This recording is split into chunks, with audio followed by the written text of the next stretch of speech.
What's happening, folks? Back with another reaction, back with some more Wham. And we're back with a track from the album Make It Big, 1984, though people will know, or at least if you didn't know, I reacted to the extended version, or it was a remix, but it was essentially a long version of this tune. I think that's actually what it was called, because I happen to have a 12-inch single of this track, Everything She Wants.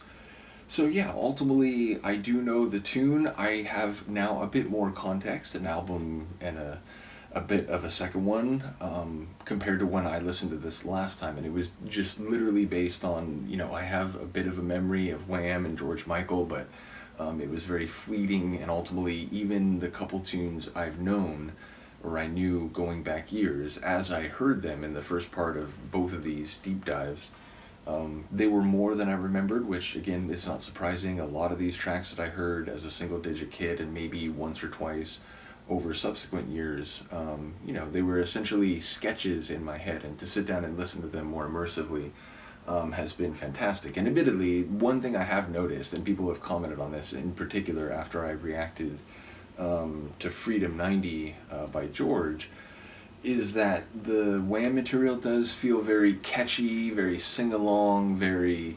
like a track that you'll like remember and be tapping your foot to, whereas the George Michael solo stuff, which I realize starts, multiple years later, but it does have a greater maturity to it, obviously, and people have mentioned that he was striving to show that he had sophistication songwriting-wise and, in terms of the music itself. But yeah, ultimately, I don't mind a catchy pop song either, so I've enjoyed reconnecting with the handful of Wham tunes I knew and others I didn't. So yeah, this is one I know going into this based on the fact that I reacted to it not a year ago. I think it was like June or July.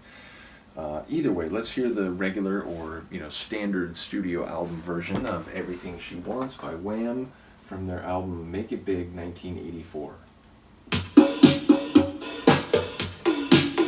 That sultry nighttime atmosphere.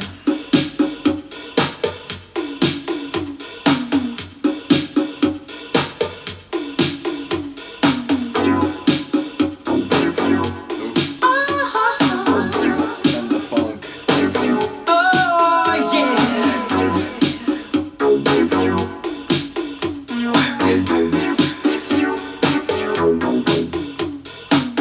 Somebody told me, boy, everything's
just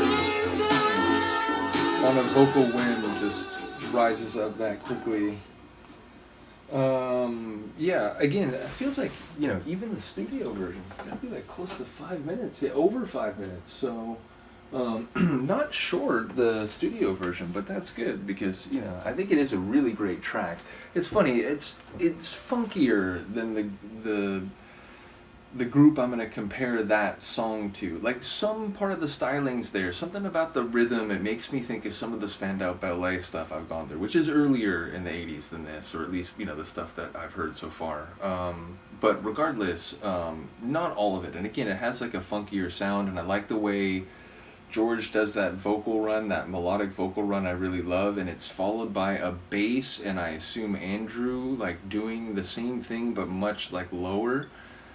So I like the composition and a couple of the parts in particular, and going into it like knowing the tune, I was able to like hear a bit more of the lyrics, and I like the way it's like he's aware that the other person is perhaps not the most ideal connection for him, and that he's doing all these things and he's not even sure why. And you know what, at the end of the day, I don't even think I love you, which it's my favorite part, that like this person kind of has him running around and kind of bending over backward to get her anything she wants, and in the end he's not even sure why he's doing it. So I do enjoy the cleverness of the tune.